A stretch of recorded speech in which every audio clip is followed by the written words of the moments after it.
बड़ा खूबसूरत वाक़या मैं आपको सुनाने लगा हूँ जनाब अबू तालब और सरकार मोहम्मद मुस्तफ़ा की मोहब्बत का।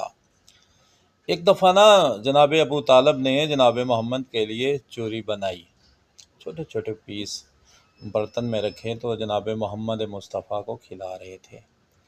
तो आपके बच्चों ने भी उस प्याले की तरफ हाथ बढ़ाया तो जनाब अबू तालब ने कहा, पीछे करो हाथ, पीछे हट जाओ, ये मोहम्मद मुस्तफ़ा का खाना है, तुमने खाना है तो मोहम्मद के बाद खाना है।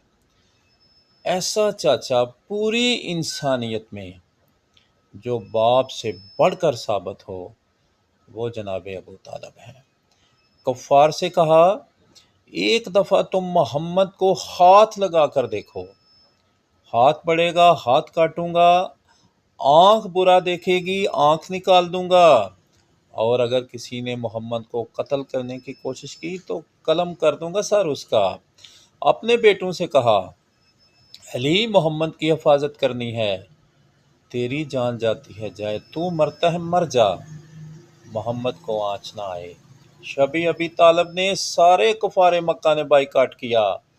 जनाब अबू तालब ने कहा, परवाह नहीं, जाओ, मैं तुम्हें क्या समझता हूँ, मेरा भतीजा मेरा बेटा मोहम्मद सच्चा खुदा का नबी है।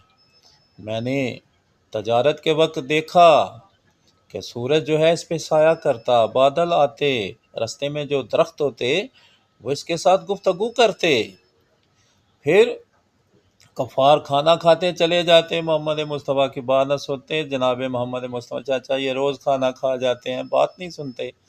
कहा, मोहम्मद अगर आज बात ना सुनेंगे तो फिर कहना। जनाब अबू तालब ने सरदारों की दावत की, खाकर फिर चाहने लगा, रुक जाओ अली, दरवाज़ा बंद करो, ख़बरदार बैठो, मोहम्मद की बात सुनो। जनाब मोहम्मद ने फिर वहाँ अपना पहला ख़ताब किया, और अल्लाह ने मक्का की कस्में इसलिए खाई हैं कि वहाँ जनाब अबू तालब रहते हैं। और ये जो है हाल जज़ाउल एहसान इल्लल एहसान, ये बिल्कुल जनाब अबू तालब पे आयत फिट है। अल्लाह ने जनाब अबू तालब को फिर वो फजीलतें दी नबी पाक की परवरिश और तरबियत और तहफ़्फ़ुज़ करने की कि इनकी औलाद को जन्नत के सरदार बना दिया, मौला कायनात को जन्नत के सरदारों से अफजल करार दिया, नबी का जिस्म नबी की जान करार दिया, इमामुल मुत्तकीन बनाया, और सैयदा को जन्नत की सरदार आपकी जो बहू है, और ख़ुद इन सब से आला व बरतर हैं जनाब अबू तालब। कफ़ार ने जिनको सबसे पहले मुसलमान कहा वो ज़ात जनाब अबू तालब की है।